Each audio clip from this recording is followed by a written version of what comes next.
Talk Central. I'm your host, Deep Mahmood, with my normal co-host Hunter, and today we're going to be talking some Hokies football as they are quietly going up the ACC ranking, the World Series, and we're going to talk some NFL, both games, and trade rumors.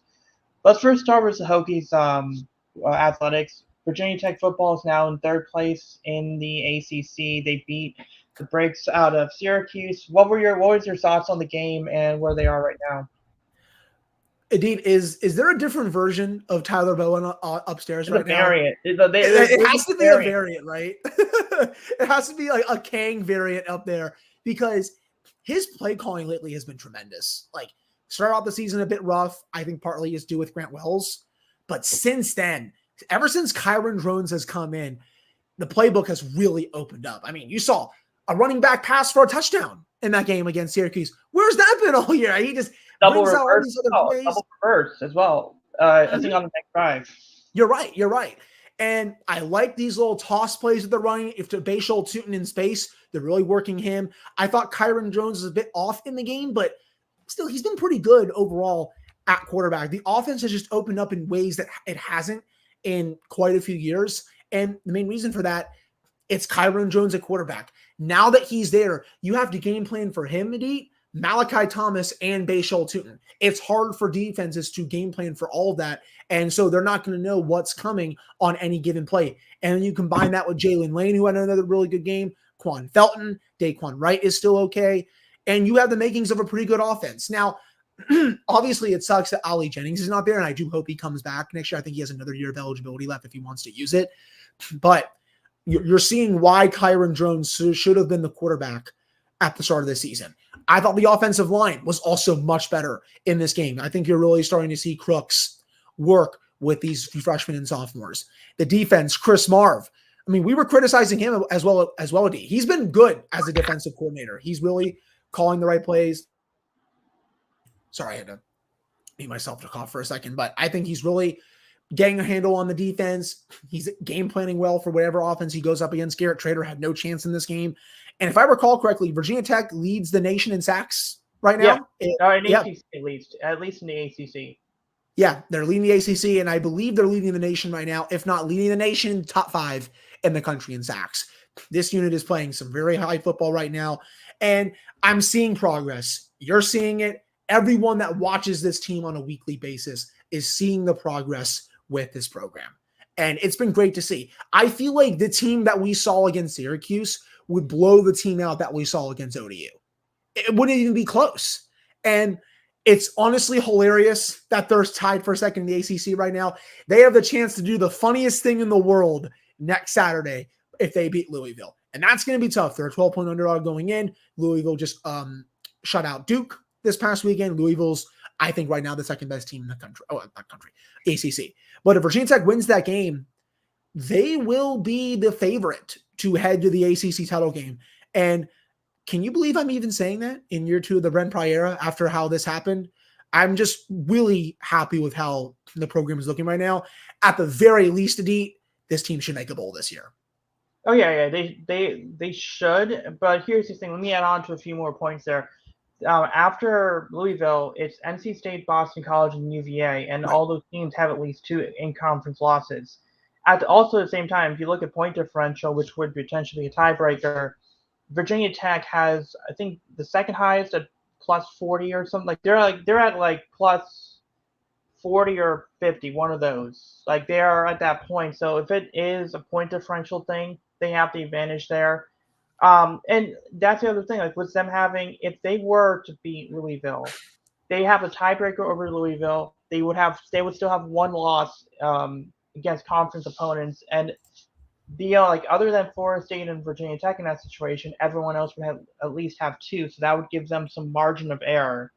Obviously, you don't want to have to rely on that, but yeah, this game's gonna be pretty huge. They control their own destiny at this point, but yeah, like this is definitely an offense that this is a team that's been clicking all cylinders. You can definitely tell everyone knows their role. Kyron Jones not only is it has more playmaking ability than Grant Wells. He's getting used to how to manage a game, and I think it's a lot of good to see. Now, if I'm not mistaken, I believe Ollie Jennings was like warming up or doing some light warm He's ups. catching some passes, but not really Yeah, doing too much with his leg. I still think it's a long shot that he plays again this year. Maybe yeah, if they make a bowl, maybe he plays in that, but I think it's a long shot that he plays again. yeah, and then no, and I think Daquan Felton has made a few good catches here and there in the last few games. I mean, Jalen Lane. I think Jalen Lane made a few big catches earlier. He's not like if they can get him back to what he was doing earlier, it'd be huge for this He was offense. good against Syracuse. He had that Oh touchdown, yeah, right? yeah, but it's like the first couple games he was making a bunch of big plays here and there. He was almost like the primary option, and then the last few games for Syracuse, it was almost like maybe because of his injury, it was slowed down a little bit. So The biggest I thing mean, now yeah, with the program, you're playing well at home, right? Take this yeah. on the road now. You haven't won a road game all year. You have your biggest game of the season to date, the biggest game in the Brent Pry era to date, next Saturday against Louisville. You win that game, you upset the Cardinals. You're in the driver's seat to go to the ACC championship game and potentially a really good bowl. Go take that. Go try to punch Louisville in the mouth. I want to see a really good game plan heading into that game. You were close for a while with Florida State in the second half. I want it to be like that with Louisville, but obviously I want the better outcome. But go out there and punch them in the mouth. Show that you can play like this on the road now. Yeah, and I think so. It's gonna be interesting. Like I said, I think we'll empty out the playbook against Louisville. Like that's gonna be the big thing. You got to empty it out. But yeah, so let's move on to we're gonna talk about NFL, but let's first talk about the World Series. It's the Rangers, Diamondbacks, two really good. Well, the first game was really good. I mean, the last we talked, we thought it was going to be Houston, Philly. So I'm going to yeah, old takes expose both of us on that. yeah. But I mean, this is definitely a really good matchup. Yeah. It's like two of the three. I think this is the Rangers and Diamondbacks are two of the worst teams in 2021. Now they're in the World Series, and the Orioles were also another team that was really bad, and they won their division. So it's really showing that process-oriented teams are developing really well. Um, I will say the Diamondbacks just look like a fun old school team. That's young, is athletic. Zach Gallen is their ace, but yet Gallen isn't their best starter in the postseason. It's been Merrill Kelly and Brandon Pfaadt. That being said, I do not want to hear the announcers go, "Well, did you know Merrill Kelly once was with the Rays and went to Korea?" And then I was like, "We get it. We get it. He's made a journey back. Okay, he's really good." But yeah, I mean, it's definitely been a fun game. Like the first one, obviously, was Adolis Garcia. I mean, that he's having a great postseason for sure. You see the Moneyball tweet? They put the music in for it. Yeah. He's been unreal, man. Like, and this guy was what DFA'd. Yeah. Earlier this year, or I don't know if it was earlier this year, but no, like a couple years ago. Was a throw-in for a trade. DFA'd. Now he's the hero of the playoffs for the Texas Rangers. It's just crazy. And I know the Diamondbacks struck back in game 2. This has been a fun series so far. Like, I'm actually having fun watching this. And I know maybe not be the ratings boom that everyone wants it to be, but these are still two teams that they don't get a lot of spotlight, but that's okay sometimes for a World Series. It's different. Oh yeah. And then so we'll see what happens in game 3. It's going to be Scherzer versus Scherzer versus Brandon Pfaadt. That's gonna be, and then game 4 we'll see what happens. But yeah, I mean Jordan Montgomery is making himself a lot of money this playoffs. We'll see where he goes. But yeah, so that's, and then also this is kind of related to the playoffs. But Dusty Baker announced his retirement. Great manager. Do you think Hall of Fame is coming for him. Do you think he'll stay retired, or do you think it's just a 1 or 2 year break? I think he'll stay retired. I think he's done at this point. I mean, he obviously he won the World Series as a player, but now he got one as a manager. I think that was the last thing he needed. I think he'll ride off into the sunset. And sorry, I didn't mean to interrupt. The Hall of Fame is going to be calling him really soon. Yeah. So yeah, that's the talk on the MLB playoffs. Obviously, next show we're gonna recap the rest and then see what the Orioles Nationals could be doing as well. So let's just go with Ravens Steelers. So Ravens are currently tied with the Cardinals 7-7 midway through the second quarter. It's 4th and 1. We'll see if for the Cardinals. We'll see if they go for it. Uh, the defense is kind of giving up big yardage, even though on the first drive there was two penalties on third down, one on Kyle Hamilton, one on Marlon Humphrey that extended the drive. So the defense is kind of there, playing down to the competition a little bit here. But Mark Andrews did get a touchdown. Rashad Bateman had a really nice route where he came back and essentially snatched an interception away from him. So I mean, it's a slow game, but it's at the end of the day, um, they should win. But again, whatever happens, happens. What are your thoughts on the Steelers? Just a really, all right. Injuries definitely played a factor. Minkah Fitzpatrick going down with the hamstring doesn't help. Kenny Pickett going down with a rib injury. We'll have to see if he's available for that game on Thursday. I can't watch Mitch Trubisky play quarterback for this team anymore. Kenny Pickett hasn't been good this year. Mitch Trubisky isn't the guy either. That's for damn sure. But the officiating was just awful in this game. And I am never someone that will believe in conspiracies, Adi. I will never believe that games are rigged.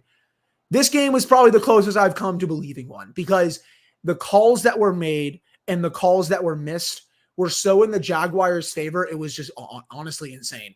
They called an offsides on a guard on a field goal attempt when there was nothing there. They were inconsistent with roughing the passer calls. One on Trevor Lawrence where it was a textbook tackle. They missed one on Kenny Pickett where he gets hurt and has to leave the game. They don't call that one. Just phantom penalties throughout. This ref crew, it's bad. And I don't know how the NFL can continue to sit here and think that this is okay.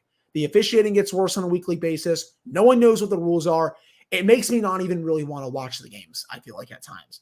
Outside of that, the offense was still stagnant. I'm actually not blaming Matt Canada too much for this game. I thought he actually early on, he called a decent game. The players weren't executing. Deontay Johnson had 2 drops early on. He also had a slip. Kenny Pickett had a couple overthrows, had a couple underthrows. The plays were there to be made. Matt Canada was actually scheming people open for a change, but they weren't getting the results. And that's why you saw the game that you saw today. The defense did what they could, had 3 turnovers off Jacksonville. Trevor Lawrence, I thought, was okay. Wasn't any splashy or anything like that. But just, it's not good enough when you have Minkah Fitzpatrick go down, right? And you have to rely on, Keanu Neal and, DeMonte Casey. I mean, let's be real here. Minkah Fitzpatrick is the best player in the secondary. He's been the best player in the secondary for a long time. And if that injury is serious, they may have to go get a safety by Tuesday. Like, that is number 1 on my board, I think. I'd love to try to go get Surtain from Denver. I would probably jump through hoops to go get him. I don't think they're going to trade him, though, but I would love him. But it was just a very frustrating game to watch. That's for sure. They're in a good spot. 4-3. The Titans come on Thursday. We'll have to see if Kenny or Minkah are ready to go. I think that's a winnable game for the Steelers. I know the Titans looked good against the Falcons today, but just really frustrating overall, I think. Yeah, what could be a team that, and we'll talk about this in the rest of the NFL when it comes to trade deadline as well. What could be a team in that state that could go after Patrick Surtain? Not the Steelers, the Eagles. Oh yeah, that does make sense. No thanks. Because they could be in the market, because obviously they went out and got Kevin Byard. The Titans need to stop making trades with the Eagles. It's just never going to work out for them. Oh my God, yeah. I don't know why. When Howie Roseman calls, why do the Titans answer? Yeah, and then and look, I feel bad for Terrell. Like, Terrell Edmonds, like, there was that viral clip of him at the Phillies game, and then a few days later he's off to Tennessee. Now, good thing for him. He's now back with Caleb Farley. So that's the other good thing. Good thing from there. But I could see the Eagles, like, I could see the Eagles going after Surtain, especially if the Broncos just do a fire sale. Which then brings us into the trade deadline talk for Ravens and Steelers. Ravens, I think, could be in the market for a running back. They were named as a team to watch out for Derrick Henry. Here's the issue with Derrick Henry. I don't know if they're not going to trade him.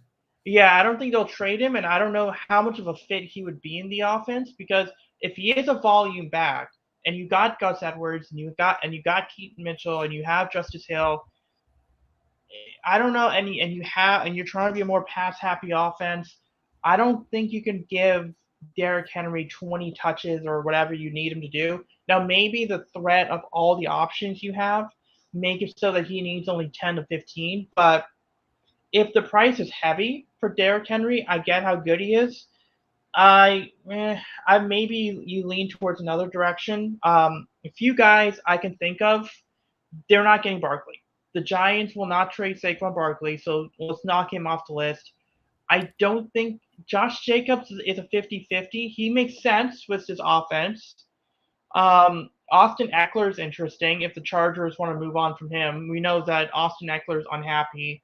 Well, at one point was unhappy with the Chargers. I don't know if he still is. Javonte Williams from the Broncos, he's another option. Um, and one option for me. I want to hear your thoughts on this guy's name. He signed a 4-year deal with the Panthers, so the Panthers may not want to move him. But Miles Sanders, if I don't know what the asking price is for Miles Sanders, but that would be an interesting fit. But the point is, if the Ravens make a trade, I think it's going to be for a running back. We'll see what happens, but do you think that's where the Ravens are going to go more so than the pass rusher?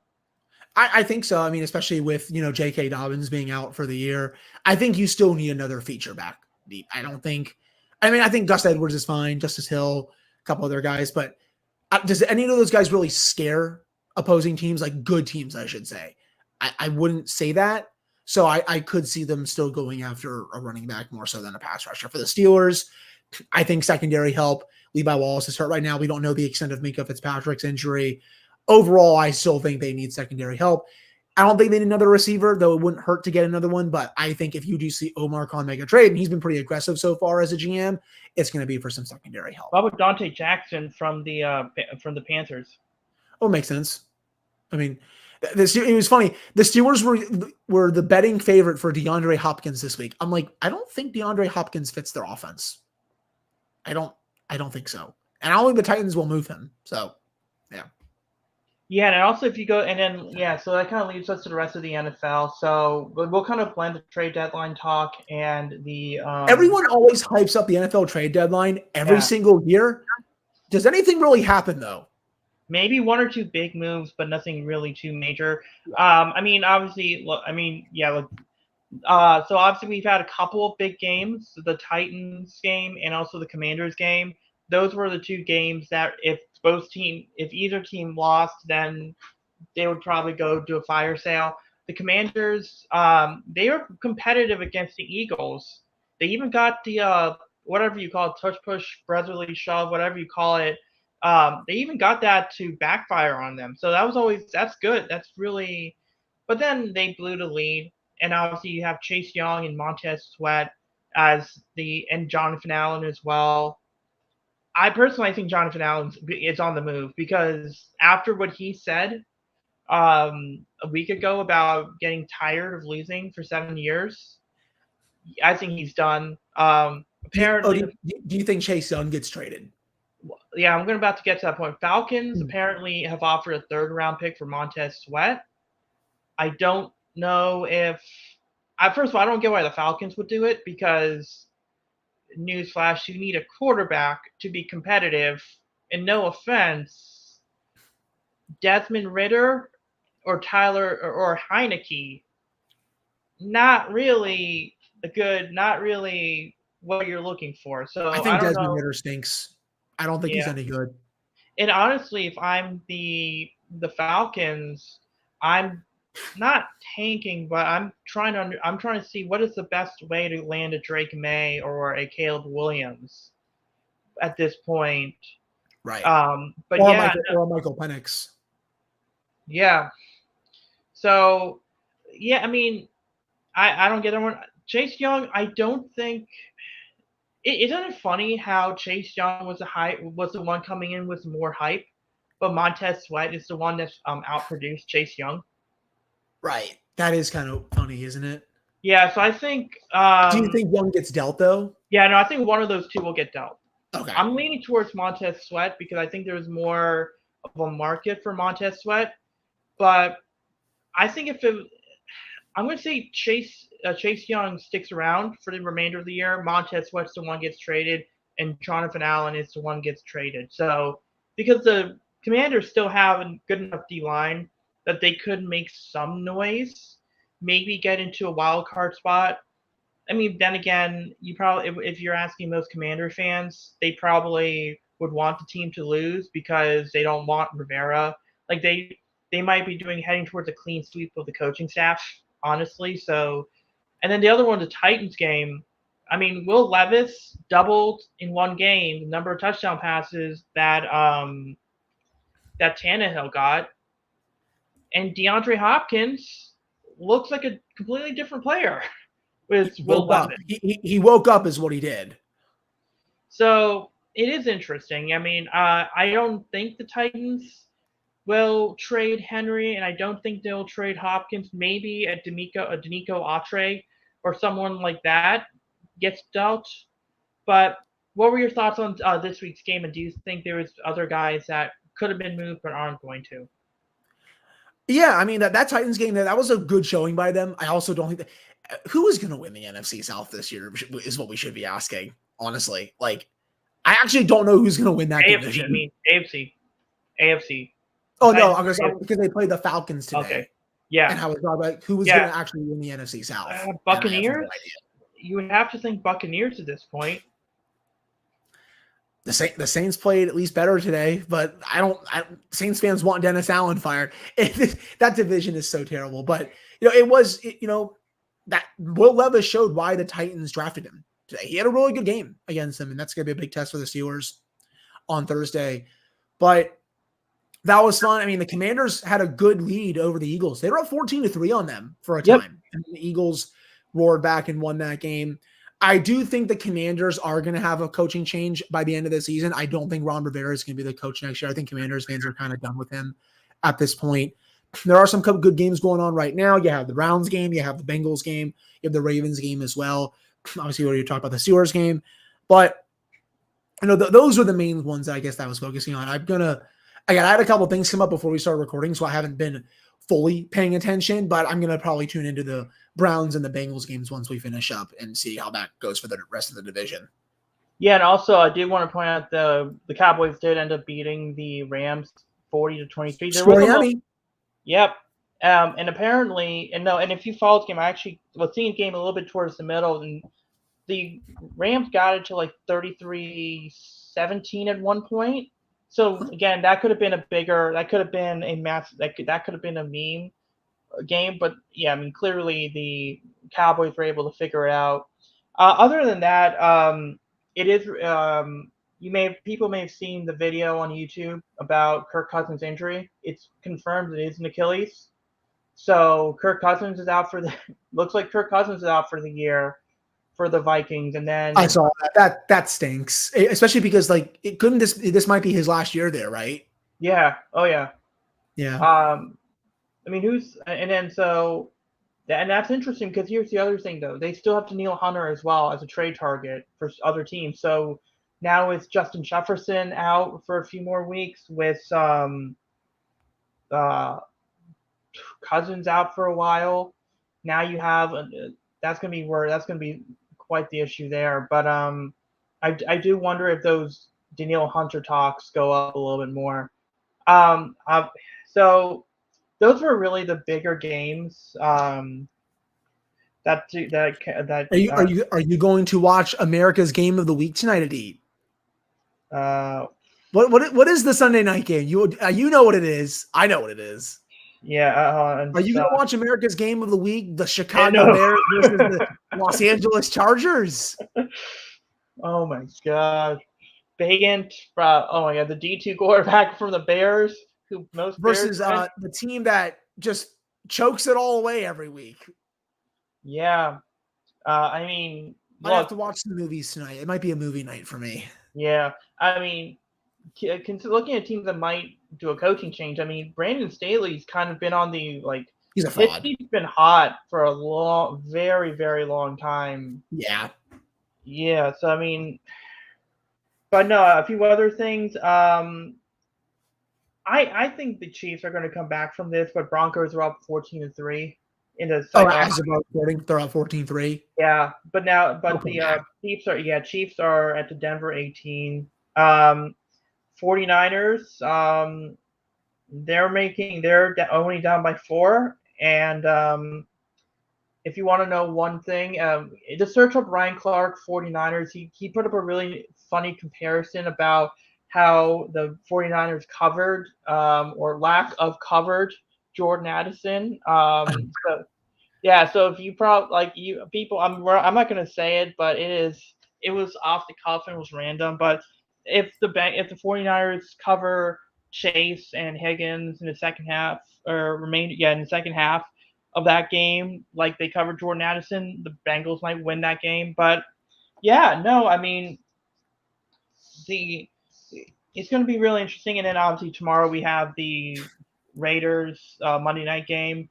That's going to be an interesting game because if the Raiders, like, what happens if the Raiders lose that game? Do we see a move? Like, obviously Devontae Adams went to Vegas to play for Derek Carr.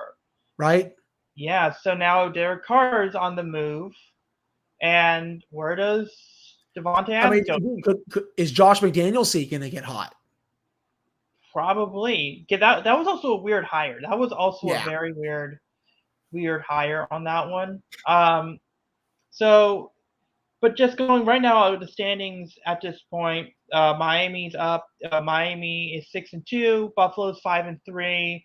The Jets are 4-3. The Patriots are 2-6. So that Did the looks Jets like come back to win that game? Jets won. Yeah, Jets won 13-10. And apparently that they were Giants down game, for a while. That game was awful, I heard. Yeah. So that looks like right now, up to this point, Miami Buffalo is going to. That's kind of the race for the AFC East.